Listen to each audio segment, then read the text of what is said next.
తులారాశి. ఈ రాశి వారికి రోజు మధ్యమ స్థాయిగా ఉన్నది.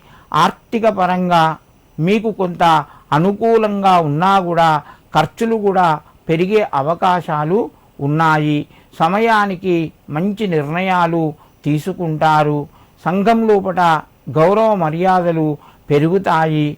ముఖ్యమైన నిర్ణయాలు ముందుకు వెళ్ళడం వలన మీరు కొంత ఆనందాన్ని పొందుతారు. బంధుమిత్రుల యొక్క సహాయ సహకారాలు మధ్యమ స్థాయిలో ఉన్నాయి. చేపట్టిన పనులు త్వరగా పూర్తి చేస్తారు.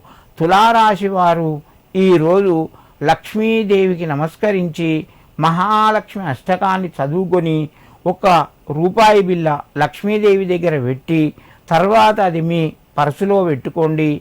మీకు కొంత అనుకూలంగా ఉంటుంది. ధన మార్గం పెరుగుతాయి. ఆదాయం కూడా పెరుగుతూ ఉంటుంది.